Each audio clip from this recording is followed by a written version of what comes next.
Reece, how are you? I'm very well. How are you? I'm good, mate. I can't believe it's been 2 years since It's been 2 years. we had that episode. You know what? I feel like I've just saying that there and thinking that, but I'm like, I feel like it's nice to sit down and have a wee bit of breathing time. But 2 years, 2 years, mate. God. Well, it's good to be back. I know, mate. Look how much you have grown. I know. In my absence. Listen, look at the wee gap. room in my house. I love it. On the phone to this beautiful wee It's cool. space. It's a cool space, and everybody you've had on as well. Seen you with a few of the good pals on. Jean Johansson, she was on. I listened to the Bold Jeans episode. She's a good girl. It's a great guest has been on as well. So brilliant. So good to see. It's getting there, mate. As I said to you before we started, I listened to that episode on Saturday. I was out in my car and I'm like, I'll put it on because it always kind of twigs questions in my head. And when I finished listening to it, I was like, fuck me, he's 200 mile an hour, man. He's all out. Work constantly. Your cousin Desiree said that to me as well back before I'd got you in the first place. Has anything changed in the last 2 years from that space, or are you still... Do you know what? Absolutely. I think that like the what you've just said of like being 200 mile an hour is always going to be within me. But I think like the past few years you just kind of go, hold on here, like let's start looking at like policies and procedures and structure rather than just going, let's try and hit that turnover. And I think that the past 5 years of like having the school and having like the businesses I've got have been class, but I do think in the past kind of like 12 months, I've just sort of went like, okay, let's evaluate what's working, what's not, and like evaluate yourself. Like, you know, as well as I do, I'm very much like, let's go. And it has been great to get as where we've got to, but moving into the new building, it was just about learning to like let certain things go. Like, I'm like, okay, we're running this course. Does that fit our brand? No, don't be precious of it. Get it away, get something fresh in. And I think, but I've certainly relaxed a bit, matured maybe, I'd say. Well, that was the thing as well, because on that we were saying, what do you hope for the next year, 2 years? And you said, I'm going to have this super studio, I'm going to build it on the next couple of years. And I'm thinking, I have no doubts he's got to do this. And then transfer on a year, you find a place in a town. And I felt like I was watching fucking Grand Designs, mate. You were full on, mate. Don't. I mean, I'll start you because Channel 4 should have been following me during that process. Phil and Kirsty would have filled their boots. I tell you that. I mean, what a process for finding it to getting planning permission to then me going, hold on a minute here, like I'm not opening this until it's got all glass fronted walls and I want 3 baby grand pianos. And then you need to go, okay, let's scale Reece back and let's look what we need. But I think that when the last time I was on the podcast, I'll never forget, you said like, what's next? And it was the studio and it was the college to open that, which obviously has happened and it's good to be back. But I think like more on like a personal level, just like chilling out and realising that like life's not a race. Do you know what I mean? It is, I mean, to a certain degree. I'm still always going to be a greyhound who's going to want to, I'm not letting MD in front of me. But I mean, you do just let me go, right, calm down a wee bit, sonny. So no, I think I've certainly taken that over the past 2 years. How much of a business risk was it moving to a place that big? Because it is a big unit and it's slap bang in the middle of town and you're in the midst of COVID and so, you're taking this on. You know, obviously, I don't like to do anything half measures. And I think that the problem is the brand that I had in my head, and I think this comes down to like vision, right? You can have a fantastic team and I can have the best staff ever. But if I've got a vision in my head, when I wake up every day, I need to see that vision come to life. And that might be in numbers, it might be in figures, it might be in ethos, it might be in an energy. But I had this vision in my head and I kept going to the studio and thinking, this isn't the Theatre School of Scotland. Like the Theatre School of Scotland for me is a model of an LA studio. And I kept looking and I'm paying a fortune for the place that we were in. No that I'm not paying a fortune for the place we're in now, but like you're paying it and I'm like, you know, it's not giving you that vibe when you come in. It's difficult for me then to expand it because I'm wanting something a bit more, but the logistics and the hassles and the stress of moving into that, it was probably the biggest risk ever. Like, I mean, £250,000 in. And I go, shit, like, better work. And it's one of the things where when people follow a business for, like, you know, we've been running 5 years, and I literally started from 4 kids in a primary school. Aye. And people sometimes go like that to me, like, oh my God, like, you must be doing so well. And I'm like, that's great for you to look at that for the outside. Aye. You know, people think, you know, you go on nice holidays, but I'm like, when you actually look at it, you know, I had to find the money to Aye. rip that place apart. I mean, I took on a unit that didn't have toilets or running water or windows, actually. So it was just a case of, you're either going to do it and you'll do it right, or Aye. we stay where we are and we stay average for a while. It was the biggest risk ever. Has it paid off? Is it too early for me to say absolutely and shout about it? We're only, like, you know, we're only 9 months into the premises. It's fantastic and it's everything that I've ever imagined. And I think even, like, as you're saying, city centre, being, like, just off in the East End is great, but I'm like, when you think of the Theatre School of Scotland, I want slap bang in the middle of the city centre. So it's been great, and it's, you know what, it's a space for the kids where they come in and they're buzzing to be there. Yeah. The staff love working there, and it's just much more of like, we've drew it from nothing, whereas I had an office that I'd flipped into like 4 studios. It just wasn't practical in the grand scheme of things. So yes, it was the biggest risk probably that I will ever take, and I don't know if I'd rush back, but no, it's been good. It's been good to get in and get settled. How worried were you before opening? It wasn't before opening. There was so many. I was, honestly, when I say I was broken for, like, the process of it, like, I can work, I can graft all day and all night, but this was, like, mentally, physically, there was every sort of demand. Like, I've probably never been in a financial pressure of that in my life. And there's so many things that people don't think about. And it's one thing that, you know, if you are somebody in my business and you get away with it, crack on. But we do everything in a way that's legal. Like, so I had to apply for planning permission. I had to have an interior designer. I had to have an architect. I had to have so I had to have an architect. And on top of that, I also had to have, like, a project manager. I can't be in shouting at plumbers, like, why you know at your work? I'm getting in one day and these guys are eating rolls and sausage at 11 o'clock, and my attitude would be, your break's finished, crack on. But, you know, I'm actually not understanding the plumber's taking his lunch because the joiner's no finished putting this in. So I had a fantastic project manager who actually done some work for us when I used to work at Light and Rumour. But it's the legal stuff you don't think of. You know, you're 20 grand in legal fees for a lawyer that I'm like, shit, where's that coming from? Or then because of COVID, you're thousands in ventilation. There's this new rule that the air must come in, the air must be recirculated and refreshed within, like, minutes. So especially for the kids, and the design of the studio is, it's all glass windows. It's all glass fronted studios with no windows. Like, there's no windows push out. So I'm like, when the aircon bill come in and the ventilation, I'm like, that's what I was going to say. See, as the money starts to, I take it, your headspace at that point just becomes a nightmare zone. I was a horrible person from September until January, and no word of a lie, like, the stress of that place.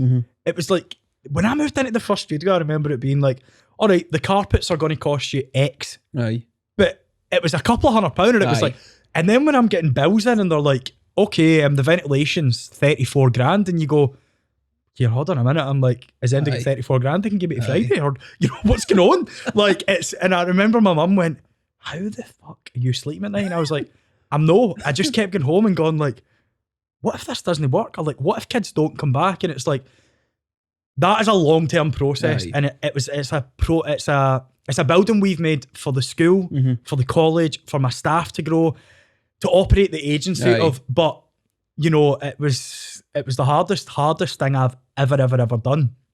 Other than, you know, when you're invested in an acting job or when you're away filming, like, mentally, it's hard, but that was horrible. Like, you know, I couldn't literally you're going in every day and nothing's changing, and the money's just gone like ding, ding, ding, ding, ding.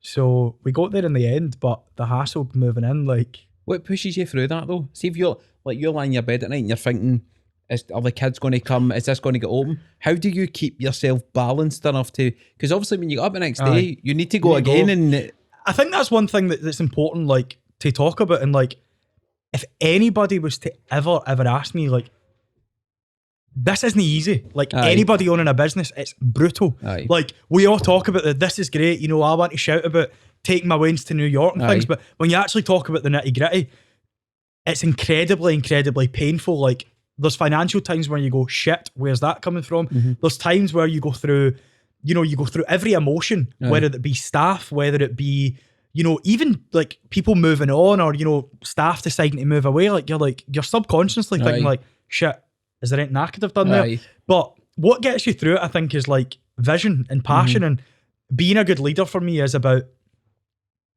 I can only teach my team and my kids about vision, and I can be the driving force behind the businesses that I own. But if I don't believe in it, and if I don't have that strong vision going, shit, we need to make this work, then who does?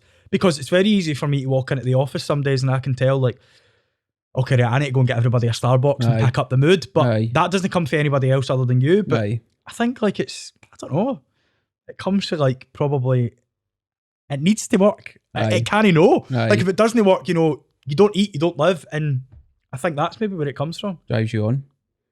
Fair play, mate.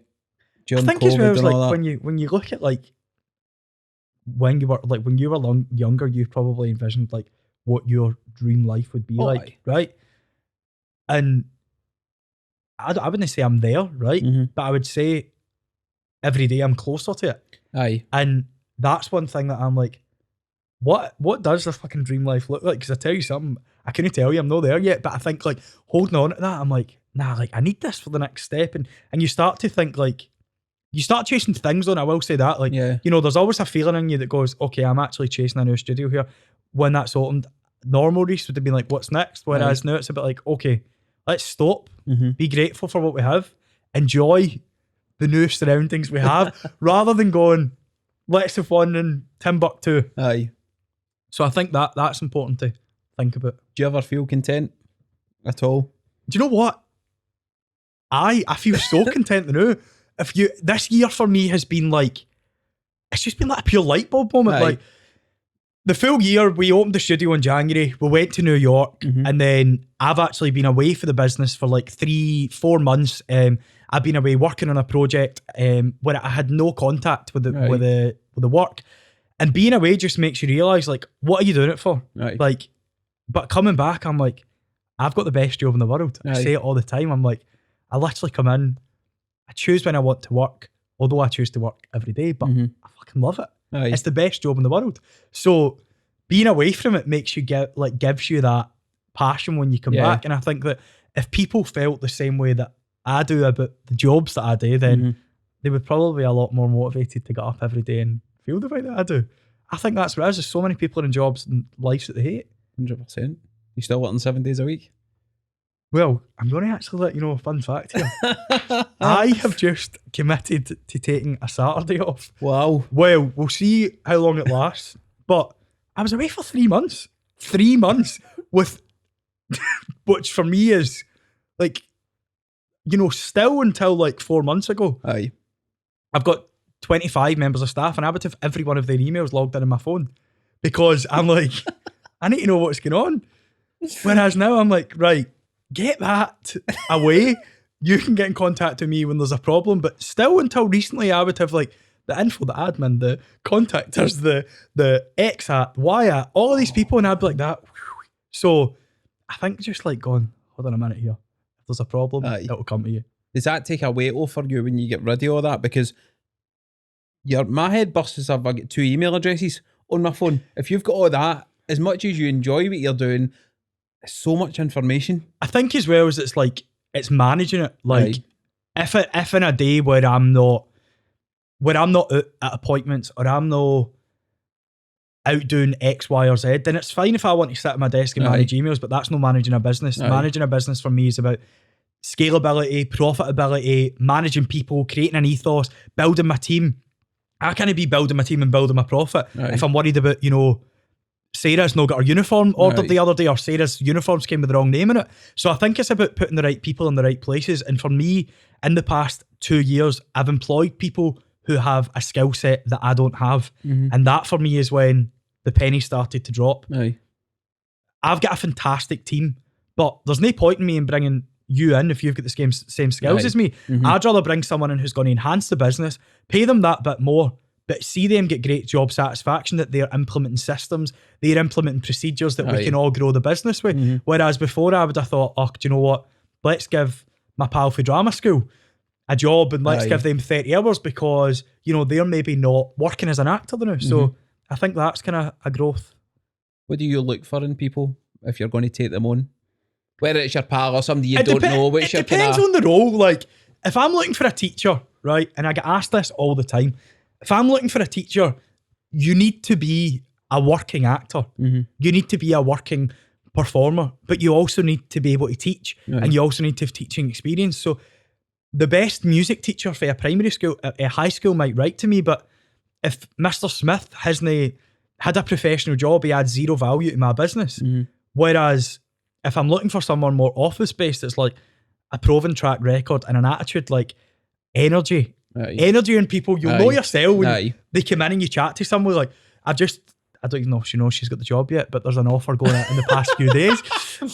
But I interviewed a girl the other day and I thought, like, 3 minutes in, I'm like, you're the one, you're perfect for the job. You know, I need someone to help me run one of the sites. And she just came in and she was like, you know, she could have told me anything about the business. She could have told me areas to improve, but she wants to work. So I think that you probably come across a lot of people that energy is massive. Oh, 100%. I think even when you're talking to people in an interview sense, you can tell in the first 2-3 minutes. I mean, you, like, with the type of jobs you've done over the years, right? You've interviewed many people. And I genuinely believe some people don't want to work. I do, but I also think some people can't cope in that interview environment. You know, they just crumble. And it's like, see that's slightly different because I'm like, when someone's nervous, they're anxious, I'm like, do you know what? You can see that you've actually got the credibility. Yeah. And nobody likes getting grilled, right? And I think, like, some of the most, like, we have a girl that works for us in Edinburgh and I'm like, you're actually really quite timid, but you're perfect for us to grow. Like, you can bring somebody on and you can grow them. But I genuinely do believe that there is some people that, like, seeing, like, in this day and age, people that are like, oh, I only work Monday to Friday. I'm like, doesn't really work like that anymore. It's 2022. You know, a business needs to be accessible all the time. I would love to work Monday to Friday, but 9 to 5. That doesn't exist anymore. You tell me somebody that works a Monday to Friday, 9 to 5, their job probably will be replaced with a robot in a couple of years. It doesn't happen. It just doesn't happen. But I think as well, I agree with you in that sense that there is people who come into jobs now with so many expectations rather than just thinking, I just want to get the job. And then I think as well, like, as a business owner, I'm quite accommodating. If you've got kids, I'm not going to have you in Saturday and Sunday. And, you know, we were talking about Jasmine earlier, who's a fantastic member of my team who, when I was away, you know, the school probably couldn't have ran with it. But I'm like, she's got 2 kids. I don't want her to be working at the weekend. So you then go, okay, what do you want to do? You know, Tuesday, Wednesday, Thursday, a couple of days in the office, and maybe the odd Sunday here or there. And people genuinely go, brilliant. Like, she is somebody who is a grafter. She's like, brilliant. I don't need to work a Saturday. She can take her kids out. We're all happy. But I think that you still do. I still see people in this day and age that, you know, the people that there's these people that are going on holiday and complaining about, there you go, my case hasn't arrived. Right. No. It's a certain attitude. I'm like, let's just be grateful. Let's be happy. You've been on holiday, Sandra. Get your suitcase next week when Ryanair sends you. Don't worry.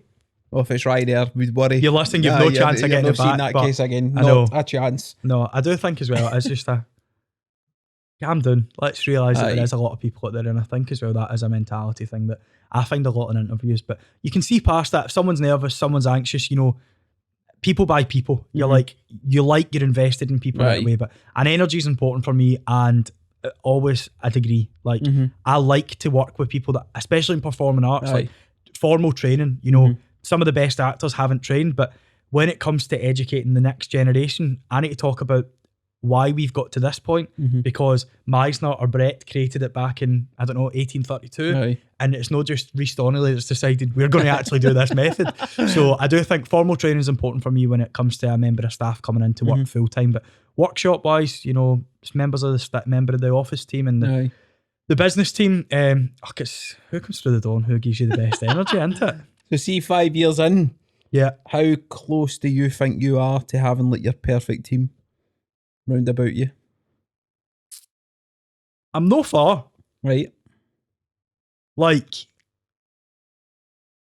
I'm really no for. And I think that in the past year, we've had a lot of staff changes and staff developments. Like, you know, people that have been doing a job that maybe I'm like, okay, you now need to be the head of that department because I've actually not realised, but you've got 3 staff under you. Aye. And now a lot of my job is managing people and managing expectations and managing like what your workload looks like.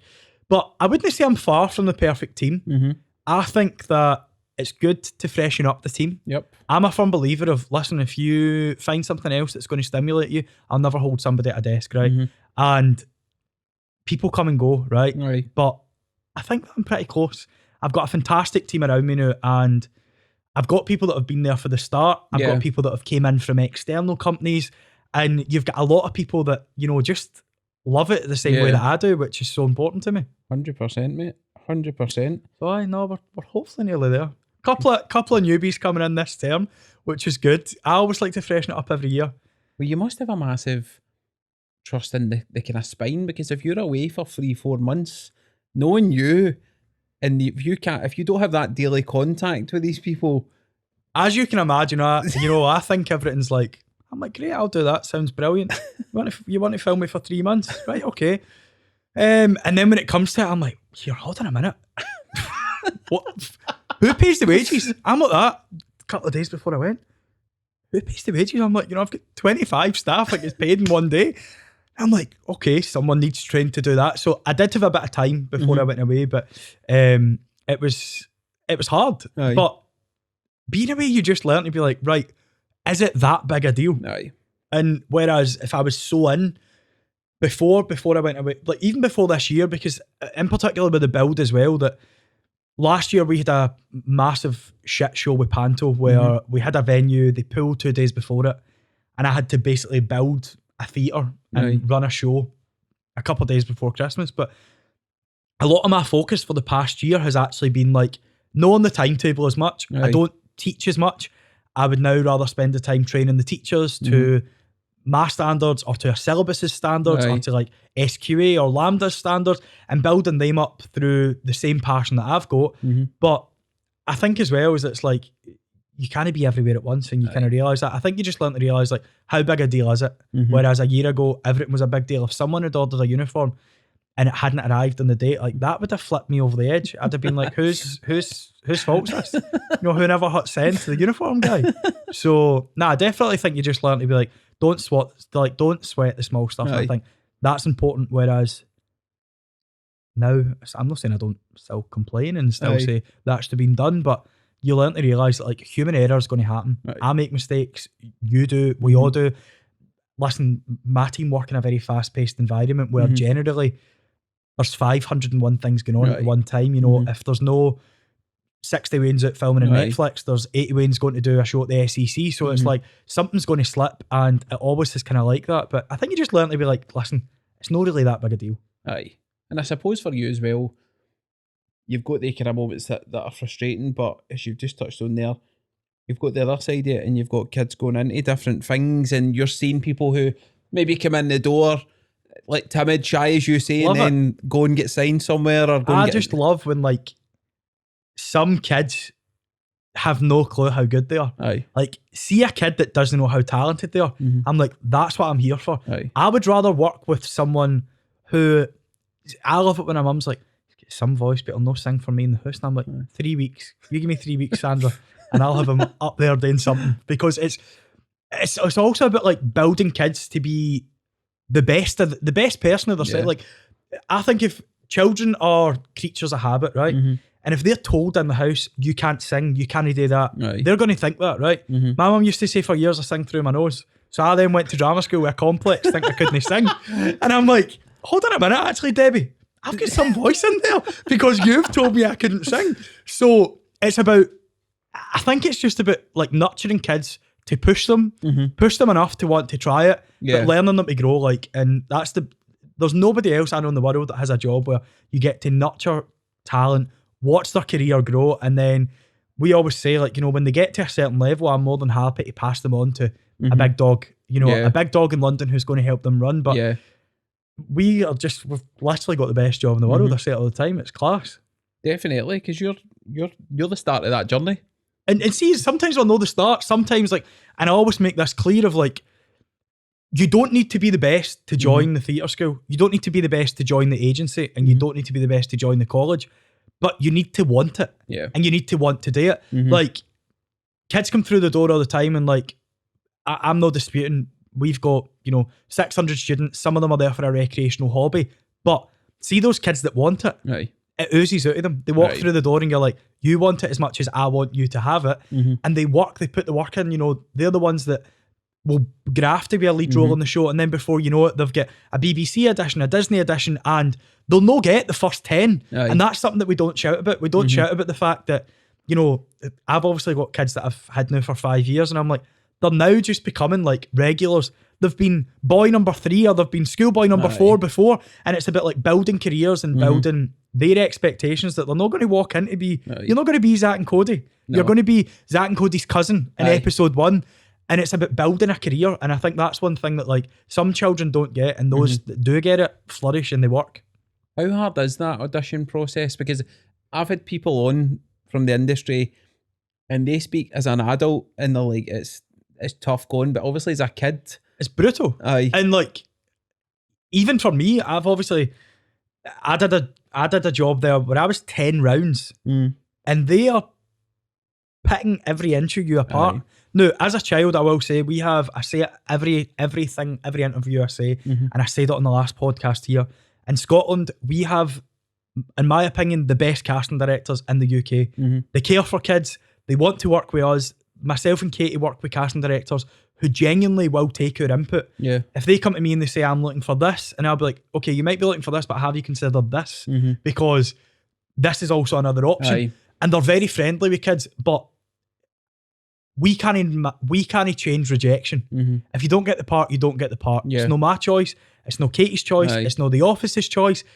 It's the casting director and the producers and the director's choice. So even a casting director, if they love you and they love me, you might still not get the part. Aye. Because they might have cast your brother from America and he might have blue eyes and you might have green. Aye. And it's these things that come in. So it's brutal for kids. Like, Aye. it's so hard. And you kind of see when like they go through wee dips. Like, I've got a wee boy who everybody knows, like I shout about all the time, but like wee Ty, who is literally, in my opinion, will be the next James McAvoy. Like, there is no argument about it. Yeah. I have probably about 100 students that I know will be professional working actors, but this wee boy is just like, there's no stopping him.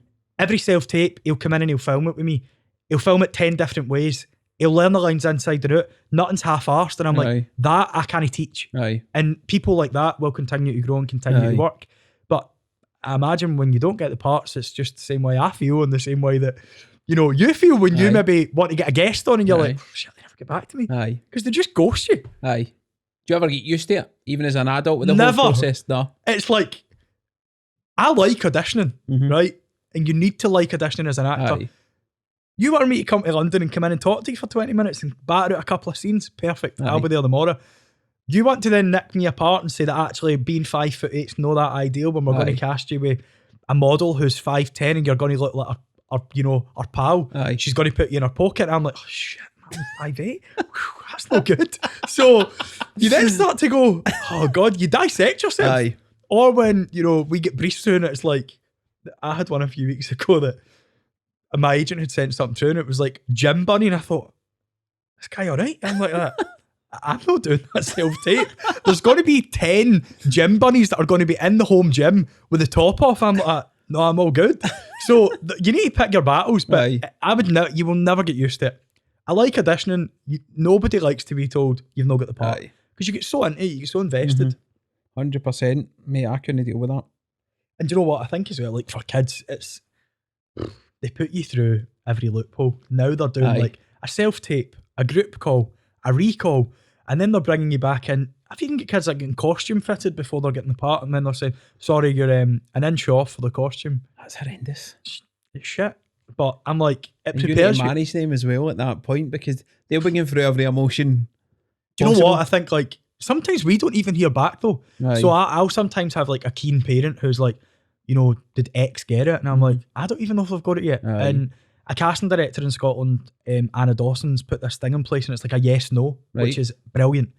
I've been doing this, 15 years, right? I've been an actor since I was 7.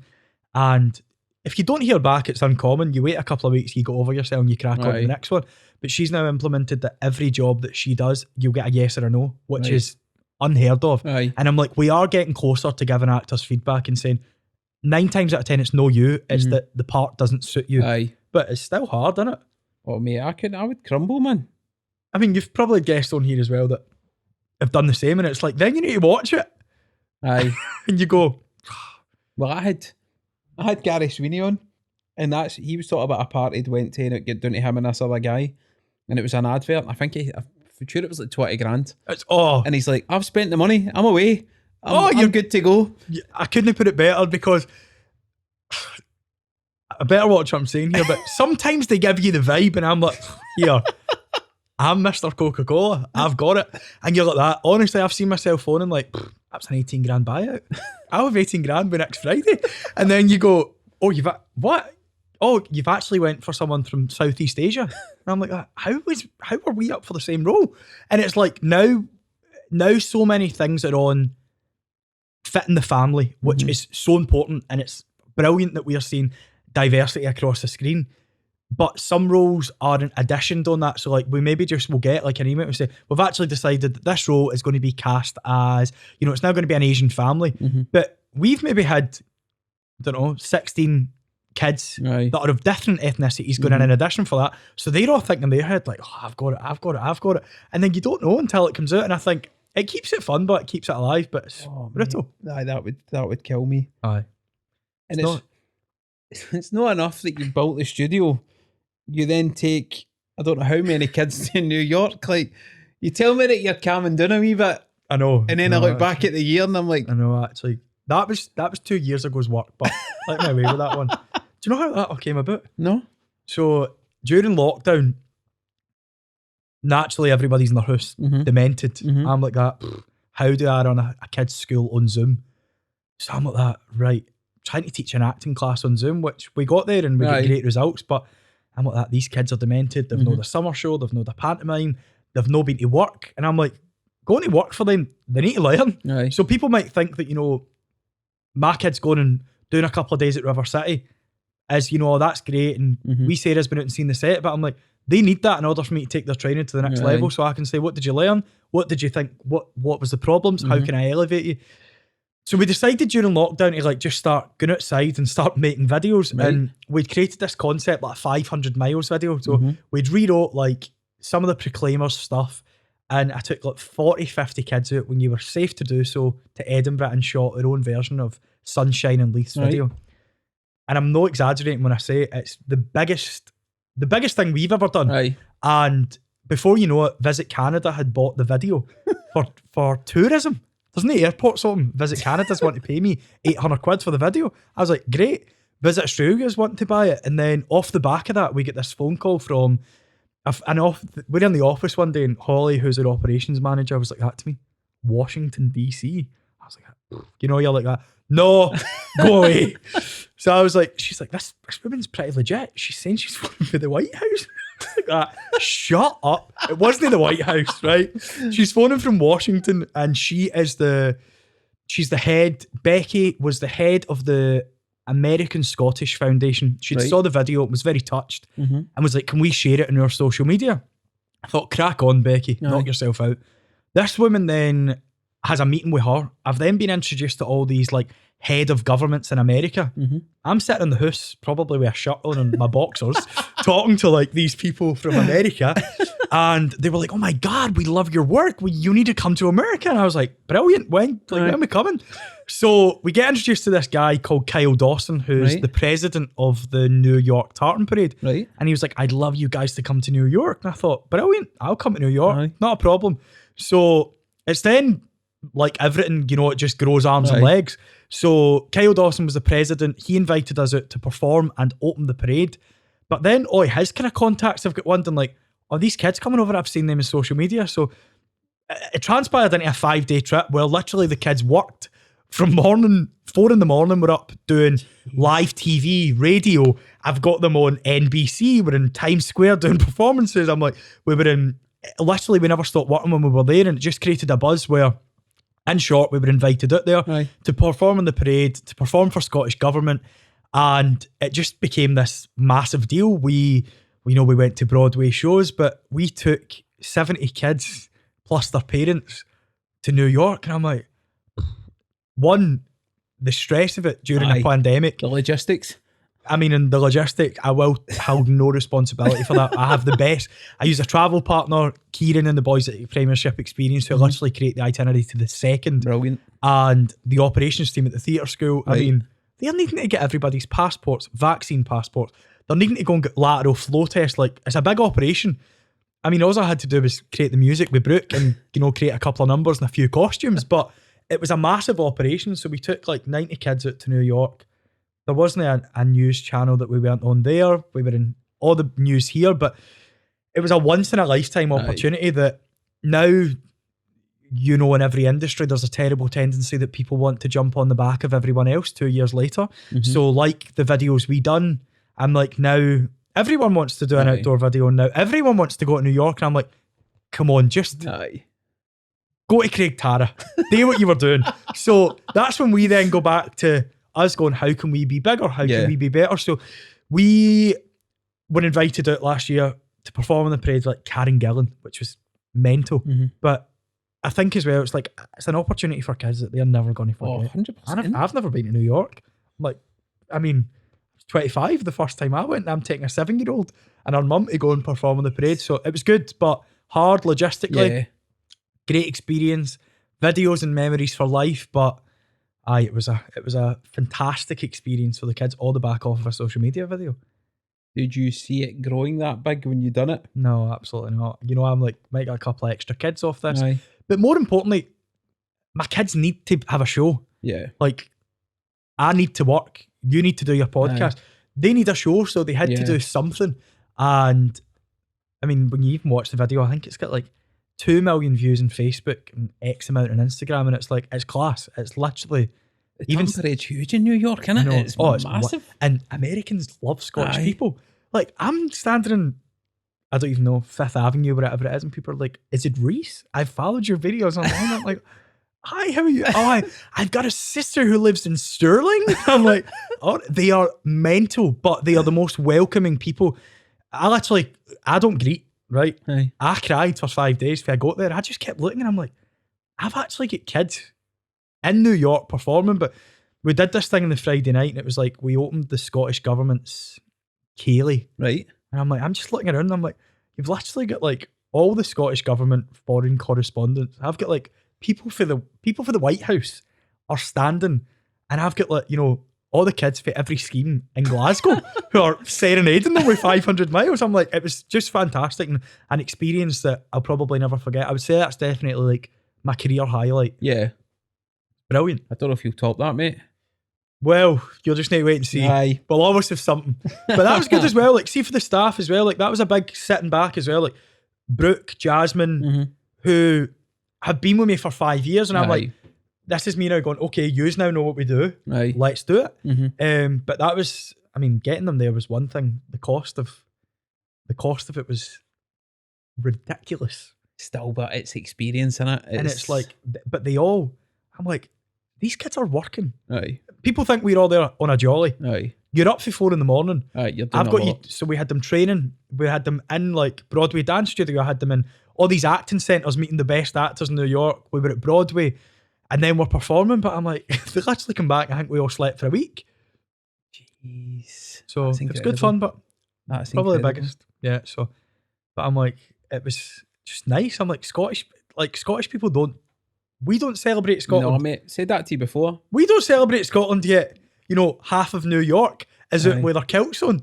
We don't celebrate success. But there's a mindset and a mentality where I always say it, and it's like, you're programmed in the education system that we have to go to school, get a job, get an apprenticeship, and go to Turkey for 2 weeks in the summer. And that's the mindset that we are brought up with. And over there, it's like, let's do shit that people want to see. Aye. So New York as a city, I would go back to, put it that way. Just everybody just loves, like, they love the arts, they love creativity. I'm like, Karen Gillan's, on a parade with literally, when I say kids from everywhere across Scotland, it was class. That's So huge, it was man. nice. It was good. It was a good one. Let me ask you then. So that's a high point. Yeah. What do you think has been the lowest point in the last 5 years? Because we always talk about brilliant things, but I like to know about points where it's no worked so well and how you've managed to kind of get yourself out of that point as well. I mean, I've messed up more than I've made work. And that's very important to say. Like, you know, over the years, like, there has been so many things that haven't went right, whether it be the building in its own. Mm-hmm. From every perspective, that was the worst experience Aye. of my life, right? Like, people dying probably wouldn't comprehend I was in a mood for 3 months. Like, there was no getting me out of it. And no matter, like, okay, I was like, we're going, we're getting there, we're opening. Aye. See, even still, I was like, is this it? Have I been that stressed and that ill and that much of a horrible person from September to January for this? For a studio? Which is unlike you. Honestly, see, anybody that knows me was like, are you all right? And I think that, like, I've never ever been in a situation where, okay, you're always like, right, that hurts you. It either hurts your heart, hurts your head, it hurts your bank balance. Aye. This hurt every one of them. I was like, it was just brutal. And I think that probably as well, one thing that, okay, I'm not on it, and I was quite honest about it. I was like, anybody that asked me was like, how was it? I'm like, I am never, ever moving again. I would maybe extend. Aye. I would maybe add a bit on. Aye. But I wouldn't put myself through that. It was mental torture. Like, you're literally dealing with, I'm running a business at the same time. At one point, I was paying for 3 studios because I'd left my old one and I'd also, classic Reece Donnelly, thought, try to take the mirrors with me. They cost me $2,000. I'm pulling them off the wall. Ripped every bit of plasterboard off the wall. So then that was another X amount of thousand to fix that. I've got smashed mirrors. So one studio's that it was supposed to be going up, it was going back to the landlord, was supposed to be a case of like a paint and game it. I've ripped every mirror off every wall, so I then had to get people in to plaster it. Oh, man. I've put these vinyls everywhere that I had to get off, so I'm like, that's costing me this. It's also costing me time. Aye. My staff don't have anywhere to work from. So during the period of December to the middle of January, I had been paying for Rogart Street, was paying for Stockwell Place, and had to then take on a third unit because I couldn't be in Rogart Street anymore. Stockwell Place didn't have a toilet, so it wasn't illegal for me to get my staff to work for there. So I'm actually hiring some lassie's studio above McDonald's in Four Corners. So that for me, I was just like, this isn't adding up. Like, where have I went wrong? I'm like, everything's no worked here. Aye. And it's like, people are like, oh my God, your studio looks great. I'm like, I enjoy it because it'll not be changing. So that was hard. And I think, like, just we as entrepreneurs or like CEOs, as we all talk about, right? You're made to make it as if you're made of stone. Like, everything still hurts you. Aye. Like, if a kid decides to leave and I'm like, you know, if they've had a bad experience at the school, like, that still hurts you. You're like, shit, you know, I'm so invested in that kid's career. Aye. I know their parents. So even like when a kid doesn't get a job, like, it's shite. Aye. It's absolutely shit. Like, you go through every emotion with them, you go through the script, you go through the high, and then you're like, oh, I never went their way. And it's like, nobody talks about that. Nobody talks about like staff who want to, you know, staff is a massive issue. And like, I always say I've got the best team, but I have had some well and truly interesting people over the years who have tested my patience, who have tested their contracts, who have tested the T's and C's of working with children. Like, Aye. and I'm like, you know, there's all of these things that come into play that you feel like you can't talk about, but it's hard. And then like, you've also got to then deal with your own life, deal with like, you know, your tire gets, you get a flat tire on the way to work, and it's like all of these things that all come in. But I think that certainly like the lowest point for me that might have looked like the most successful point in my career was opening what of a dream studio. And honestly, when it was opened, it was fantastic. But the day that we opened, it wasn't finished. We had my builders left. My painter was still in at 4 a.m, and I had children in at 8:30 on the Bally Bar. And I'm like, there was so many finishes that weren't done, but the builder just kept saying, we need another week. And I was like, you've had 6 weeks apart from me being shut. I'm like, I literally cannot afford to not open it any longer. I'm like, and it's just these things that like you're wiped out of every aspect. You're drained. So that was brutal. Did you see during that time, did you share that with MD or did you keep it all? I've got quite like a close like circle, right? So I've got like good pals that are in me, like Katie, who is my business partner at the agency, who is literally like, Katie helps run my life. Like, and then I've got like a team in the office, right? So I've got like Holly, I've got your Jasmine's, I've got the best team who I genuinely got on with, but nobody understands that. And like, people just think that I'm exaggerating. Like, or like even like my family, those around me, like, you know, 2 of my best pals, Kirsten and Amy, on one of is Scotland's most successful marketing and influencer agency. And I'm like, some days we're all like, did you have to deal with that? Like, it's conversations that you need to have with people, and it's great to speak about it, but nobody ever gets it. Like, nobody ever feels the same way you hang. Like, as I said, I've just been away working, and like, nobody gets it unless they've done it. Aye. I suppose as well, nobody feels the financial pressure because it's you. I'm going to say something, like, I'm maybe going to get in trouble for saying it, but I used to be the manager of Light and Rumour, and I did the refurb there. Right. And I felt every other emotion, the stress, the not being able to open, the cancel people's bookings, but I didn't feel the financial stress because I still got paid at the end of the week. Whereas it was horrible. I'm like, shit. What do you mean? It's like 84 grand for the ventilation. Surely you whack in a couple of fans. I'm like that. It's when you then take it to like a scale of like which people think is growth, right? But us as a business, we're very like, we follow every procedure and every policy that's there, right?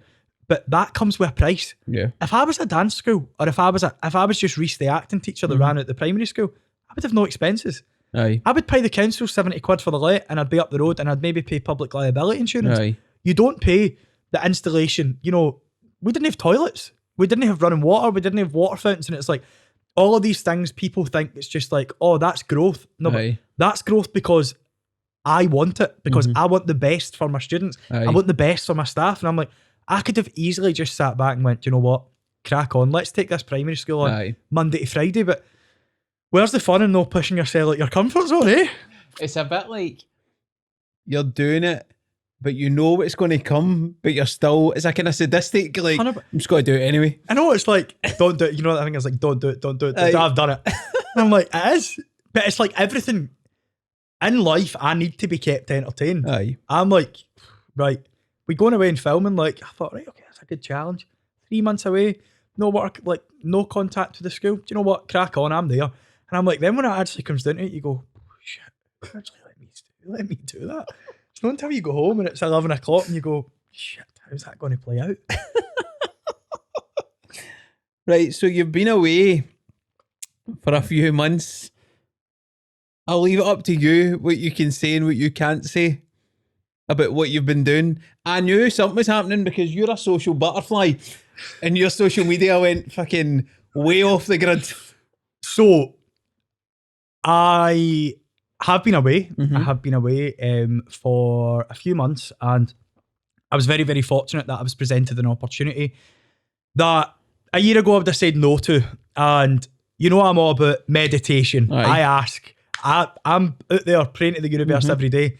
And I had been asking for this for a long time. Why would you have said no before? Because I wouldn't have put trust in anyone at the school. Right. So I have an affirmation that I say every single day, every day that I say when I wake up, that literally would get you out of bed, right? But I've always said I want to be an actor. I used to say I want to be a Scottish actor in TV and screen. I want to have Scotland's most successful theatre school. That changed a couple of years ago. But I used to say that, and I'm like, okay, you're working on one of them, my friend, but the other one you're leaving in the back burner. So I had a conversation last year with my agent, and I had went like, do you know what? Actually, let's give this a go. And different opportunities come in. You know, you audition, you read, you go and meet different people. But I was presented with an opportunity that I literally couldn't say no. As a once in a lifetime opportunity to film a brand new drama that I genuinely believe is the next good move for me. But, you know, part and parcel of that is I couldn't be in Scotland for up to 3 months, and where we were filming, I didn't have any contact. My phone didn't really work. And that then came with me going, okay, you've been presented with an opportunity, and it's what I always say. I have a brilliant friend, Chloe Ferns, who always says, you ask, you receive, you get, you complain. And that's, I'm always like, I ask for it, I receive it, I get it, and then I go, what did I ask for that for? But I'll not go into too much, but coming to your screens in January, aye. Nice. I've got to ask you, because we spoke about it beforehand. What did your pals think you were doing for that period? It wasn't just my pals. Basically, let me just think of the right way to word this here. I signed a massive NDA. You know, when you go away filming, like, it's nobody's business, right? And I always say, it's a need to know basis, is what I always say. But naturally, I meet 300 people in a week, right? I bump into every mum who I always have time for and say, how are you? I'm in New York with 90 kids, and 5 days after it, I'm moving to another country. I'm like that. By the way, enjoy the rest of your term. Enjoy my 5th year anniversary show. Was the biggest show yet, and I'm not going to be there for it. Luckily enough, I managed at home for it. But everybody thought I was going on Love Island. So for ages, people kept being like, what are you filming? Oh my God. So I went to cut one night before I went away. People were like, I've heard you're going on Love Island. And I was like, so I just started going with it. I thought, if it's going to, you're going to stop asking questions. I was like, I cannot say a thing. I was like, it's nothing to do with me. I was like, listen, I'm in a strict contract. So when I came back from filming and I landed in Scotland, I was getting all these messages, and it was like, so I think I came home about 4 days before Love Island aired. Right. And everybody was like, oh my God, I've been in the gym today and I've just heard you're going to Love Island. Are you coming in right away? And I'm like, it's hilarious. Even like, I've got a student, John, and he's so funny. And he was like, I can't believe it. You're going to Love Island. And I was like, I'm not going on Love Island. And he was like, I'm telling you. He was like, I've clocked it. He was like, I've took all the hints you've said and I've put them together. It's the nae phone, it doesn't add up. And I was like, it's not that I've not got a phone. I just won't be able to use it. Aye. So I think a lot of people thought I was in Love Island. I can confirm I'm absolutely not on Love Island. The finals next week. But it's a good show. I'm looking forward to it coming out. And you know what? It's exciting for me. It's exciting for Scotland. It's exciting to, you know, be working with the people that I'm working with and flying the flag for what Scotland's all about. Love it, mate. What about, are you going to keep going with that side of things? Are you going to try and balance that with everything else, or what you thinking going forward? You know what? I would... Many jobs have you had in your life? Probably about a dozen, mate. Right. And how many more would you like to do? Probably about another 20 or 30. Right. I'd give in and I go, right. I'm like, I'd love to be a doctor. See if somebody would be daft enough to give me a shift in A&E. I'd be there with bells on, right? I'm like, if somebody would give me a job as a police at the weekend, I would be there. So whatever job comes my way, like, I think I work in an industry where all publicity is good, right? I would love to continue doing what I'm doing. Like, acting is something that I'm very fortunate now that I'm a different type of actor. And I always say it, like, when I left drama school, I needed it. And I needed that job. And I worked well. I've done great jobs. I've had fantastic roles over my career, but it's a different sense of feeling now. I'm like, do you know what? Actually, like, it's more like a passion. I love it. And see, like, being back and being filming, it's like, you know, this is a buzz that, like, nothing compares to it. No, every actor will tell you, like, you know, I don't know how I feel when it comes out on screen, but it is a brilliant buzz. See, being back and, like, working on your craft, and like, I would say that in an ideal world, if you could paint me a picture, I would be a serious regular in a drama 3 months of the year. Right. You know, Scottish version of Line of Duty. I'll be your Martin Compson three months of the year, and I'll run the school the rest of it. And, you know, maybe do a couple of things other else between that. Love to do a bit of radio. Would love to. I'd love to, like, I'm like, I would do anything like that. This is you calm down. I mean, where I'm getting the time, I don't know, but I'm like, I would 100% keep it up. Like, do you know what? We're very lucky if an opportunity comes up. Right. I will always be involved in that. And I think that it might be 5 years' time and I might go, do you know what? I don't want to act anymore. I don't want to be in TV anymore. I don't want to, I don't know, work in any sort of this industry. And I want to just be the office manager at the Theatre School of Scotland, and I can do that. But I'm like, it's still nice to go and do the odd job and then I get into it. Definitely, mate. It's lovely. I'm like, see if you, let's go 10, 20 years for now. And obviously there's so many things that you want to try. do you always think you'll have the theatre school? Do you think that? Do you always see that in the plans when you look at? Yes and no. Mm-hmm. Over the next year, where my development, where my time's going, is the college. So I've now opened the Theatre College of Scotland, which, in my opinion, might be only mine. Mm-hmm. But I want to create something that Scotland doesn't have. The RCS at the top of the town is a fantastic training centre, Mm-hmm. but they let 4 or 5 Scottish people in a year, and the rest of it is international students, or it's people from England that are paying double the fees Right, okay. to come up, right? And I understand businesses need to make money, but I want to create a collective of young, talented performers who go and work. Mm-hmm. So I want to give them 3 years training. They get a degree. I want to affiliate myself with one of the best unis in London, which all the plans are starting to be in place in that. So maybe when I come back in 2 years, that's what we'll then have. At the moment, we've got a 3-year diploma programme. And I'm like, I've actually clicked on that training part-time's great, but see if you had these kids 5 days a week, think what you could get out of them. Yeah. Think of the teachers you could bring in. Think of the work they could go and do. So I always envision myself having the theatre school and having the college. What do I want in the next 10 years? I don't know, but I mean, if somebody was to come along in 10 years, if there was to be, I don't know, a tycoon who wanted to make me an offer, you know, I'm human, but I wouldn't let it go, I don't think. So much effort into it, but I'm like, I'm not going anytime soon. And I'm like, but I don't want to be one of those like old, you know, like pure old guys and women that are like pure still teaching, nah, like I can't be doing that. But I still think I would always be involved in this. Mm-hmm. But I think that's like the best thing about my job. Like yeah. if I decide next week I absolutely hate the school, Mm-hmm. I'll just go and work in the agency or work in the college, and it's like it's good. But I always see me having it there. I don't know how I would let it go. But the school's like my child. Aye. The college, I'm like, I love it. The agency, I love so much of it. But like, I don't know what it is about the Theatre School of Scotland. It's just like, it's got something on me.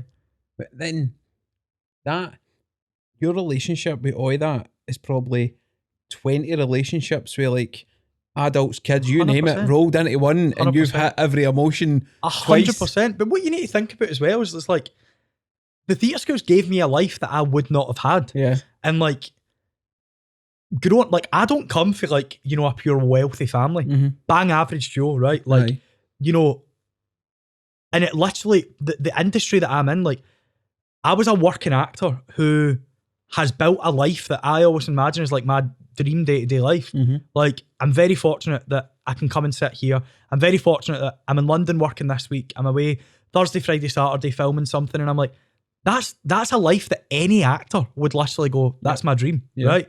Because in between the acting jobs, what do? You work in Wagamama's or you work in Nando's? And I'm like, and I think it's the life that I've always had in my head, and now I've got it. I'm like, I'm not ready to let it go anytime soon. Question I really, really wanted to ask you. Always. Obviously, we spoke 2 years ago. What do you think has been your biggest learnings in that time? Because you've been through so much since then. Biggest learnings. Right. You can't do it all. Right. I can only motivate people, right? Mm-hmm. Being a leader is about vision, right? I can bring the vision in and I can try and get you to there, but you won't have the same vision as me. Aye. I can try and paint it. I can try and show you it, but you can only try and motivate, enthusiase, and try and get them at the same point that you're at. Being a manager is a totally different job. Managing people is about looking at like, what's your KPIs this month? You know, have you hit your targets? And what I've actually realised is I am one of the best motivators I know. I'm one of the best leaders that I know. But I've had to bring in management teams within the business because there's too many of them. Yeah. I can't be having a conversation with you every Friday saying like, how was X, Y, and Z class? So what I've learned is let's bring in people who have credibility, who have the skill set that I don't have. Bring them in and let's work together. But also put more trust in people. Yeah. There are some good humans out there. There are some horrible humans, but there's some good ones. Oh man. Right, I did also get a few questions in for people. Go for it. I'm shocked that people want to hear me. Why? Why would you be shocked? I love, you know me, I love talking to people. I would talk to people all day and all night. That's why I'd be perfect being a TV presenter. I don't know, but I just find it amazing that people have sent in questions. Always, mate. I love it. Somebody asked Makes me a bit nervous. if you could choose a film and a TV show that you would have loved to have been in and played a main part in. What would it be? Aye. Right. Okay. A TV show. Mm-hmm. I'm obsessed with quite a lot, as you know, right? I'm right into. Love it. I love a drama. But I would honestly argue, and I know I've already said it, but Line of Duty, right?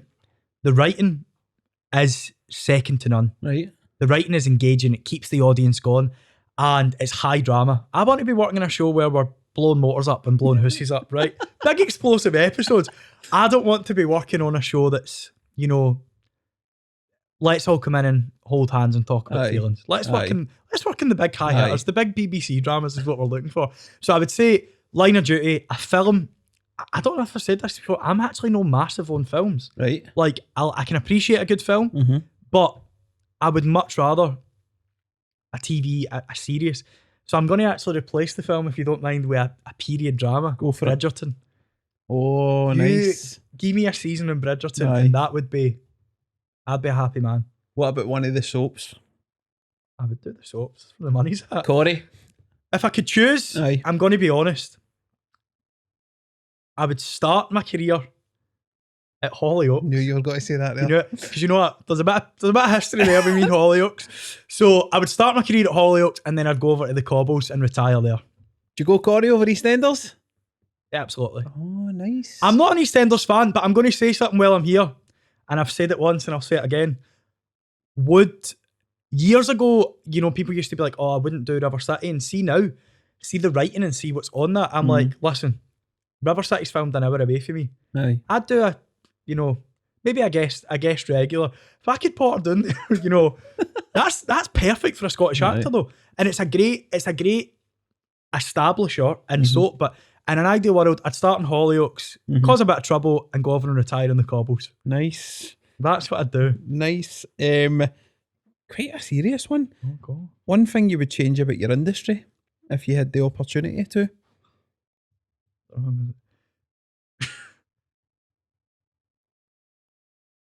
My industry is full of great people. Right. But there's also so many. I better watch what I'm saying here, right? Because Sean, who is like one of my good pals, Sean Connor is an actor. And I always say to Sean, when we meet an actor, I'm like, they're a good one. We can trust him. Gail Telfer Stevens, I always say, like, she's cut for the same cloth as us. I do not want to go on set and talk about politics. Nor do I want to go on set and talk about being vegan, right? So, seeing an everyday job, my staff and my team don't come in and go, I'm actually, I'm not going to eat that because I want... Why are we going on sets and why are people talking about that? There's just some very interesting people. If I could change one thing about the industry, it would probably be the amount of opinionated people in it. I'm like, what's that got to do with you? Let's come in, battle the scenes out and get up the road, is what my opinion is. So I would definitely say some of the people that are still in the industry, it's still a very upper class industry. And it's one thing that riles me up. Like, being working class is still not a thing in this industry. If you don't go to a big drama school, or if you're not pottering about at the best, you know, places with the best agent, there's still a working class element that you don't get seen. And even in Scotland, it's still a very upper class industry. You think that'll change? I bloody hope so. Aye. Because in a world, Scotland as a place is we're a very middle class society, right? Like, and that's what it comes to. Like, we're all a very working class society, should I say, right? And my customers and my students are a very working class society, which is what I want to work with. And you still see it. Like, I seen a job a few weeks ago, and we had a wee boy, and they were like, "Oh, the producer's son's actually going to take that part." And I thought, of course he is. Of course he is. Because the producer's son's probably been took the board in school and told, "Listen, son, you're getting into this." So it's still a strange place. And hopefully that changes. Hopefully, mate. Hopefully. Worst audition you've ever been to? I'll tell you. So, for anybody that... I don't know if I've told you this before, but I told an absolute whopper before. And it came back and bit me in the arse. Right. So, if anyone's watching this and anyone has any sort of advice that you take from me for acting, learn your lines and show up with a couple of options for your character. I had been asked to audition for a film and they asked if we could play the accordion. Right. Now, I can't play the accordion, right? But I seen it on Twitter, it was an open call, and I thought, I'm not going to say I can play it, but I just kept saying how musically gifted I was, right? Mm-hmm. I also am not musically gifted in the slightest, but I just thought, we'll bypass the conversation. We're looking for a Scottish boy to go and film, I can't remember where it was, and 3 auditions in, Right. I went into the audition, there was an accordion. When I say there was sweat dripping from every part of my body, and I was like, she's going to ask me to play. She was like, so now that we've done the scene, we just thought, well, we've got the director over from America. We would just, see you play. And I was like, that, right? And I'm actually thinking, shit. So I was like, oh, is it the accordion? I still never gave in and said, I've told you an absolute whopper, I can't play the accordion. Right. I was like, oh, the accordion? I was like, oh, I don't play the accordion. I was like, my family's very musically gifted. I was like, can play the piano, can play the keyboard, can't play the keyboard or the piano, might I add, right? But just wanted out the room. So Katie always laughed at me. She's like, we tell every child that story. Don't ever lie in your CV and don't ever apply for an open call that says you must be able to play the accordion when you can't play the accordion. Because I was melting John in there. I've never sweated like it in my life. Of course I didn't get the part, and of course I made myself look like an absolute idiot. Did you just walk out? No, she was like, oh really? She was like, I could have swore you said, it's just that we're 3 rounds in. And I thought, no. I thought, see you later. See you never. So, fingers crossed that that casting director ever, I mean, she still knows me. She still gives me Wayne's job, so I'll know moan. Oh, I've never brought that up. nice, man. Yeah, so Um, that. somebody message said, every time I go to Reece's stories, he's always out for dinner in nice places. What 4 people would he pick to have an ideal dinner? What a question, because I've never been asked that before. Right. 4 people to have dinner. Right. I'm going to say Simon Cowell. Right. Interesting. Mm-hmm. I need to know how. How did you go for having £36 in the bank to owning the X Factor? I need to know the business. I need to know the strategy, right? Celine Dion. Right. So she can sing a couple of tunes. Is she alive still? I think she has come to the Hydro next year actually. So Celine Dion. Aye. Who else would I have? If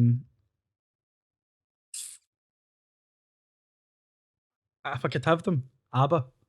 I'd have them as the What a entertainment. table that is. I know, ABBA, they don't need to sit, they can stand and they can perform. And, don't know, somebody else. I would probably have, like, a James McAvoy. Right. My own company, bit of patter, entertain the rest of the guests. You take the wee man, but like that's your future. Well, there you go. I'd say that's my table. I'd say Simon Cowell, I need the strategical business plan of how we went for that. Mm-hmm. Celine Dion, I'll give her the playlist if she's short of what to sing. ABBA, who doesn't love ABBA, by the way? And we'll go with James McAvoy. Nice. There you go. Nice. Interesting. Definitely. If you want me to choose a place as well, I'll come back to you on that next. Don't know. I love them. Like, it's always it for me. Mate, honestly, man. Honestly. I asked you before, obviously, I asked you, seeing as we're on again, do you want to see you on that couch? Chatting? Who would I love to see in this couch? I've told you before, and you need to just go into the shop and tell them. David and Terry, my two. Mate, I can't tell you how many messages we've swapped. We just can't get a... Listen, go into the shop and take the mics in. David and Terry are 2 of my best pals, right? 2 of my best mates that I've got. And I feel like we've almost like went through this journey together. Mm-hmm. Like, they literally had a business that was like start-up like mine. Right. They used to sell shoes for the garage. Aye. They used to like... It's just wild. They're now stocked in Harvey Nichols, like, right. And I think that's one thing that's very important. Like having that circle around you, like David and Terry, mm-hmm. Jade, Kirsten and Amy. Mm-hmm. Like I've got brilliant pals who are doing like brilliant things out there. So like that helps. Like when you've had a shit day and you go, here, wait till I tell you this. 100%. So no, David and Terry should be sat here. You need to get them on. I will, mate. I've been trying because I've watched them grow. They're brilliant. And see now they're fucking everywhere. They'll know. Like listen. See, trying to get them to actually put their face, like, I couldn't be any like different, like David and Terry and me did like different things. We've had a couple of like projects over the years together, and they're like that. I'm not doing that. I'm not doing the talking. And I'm like, I don't care. I'm like, if it's gonna get the customers Aye. through the door, 100%. you'll see me in Sucky Hall Street with a big flag, one of the boards on me. So David and Terry need to be, the story that they've got is brilliant, and the journey that they're on is just absolutely insane. So I would love to see they two on this couch. It is a mission, mate. It is a mission. Thank you so much. Thank you for having me, as always. What a pleasure. I need first dibs in January You're in. when You're in. this all happens. You've got it. Beautiful, mate. Thank you so much. No, thank you. Thank you very much for having me, and I look forward to listening to whoever you've got on next. Top man, mate. Cheers.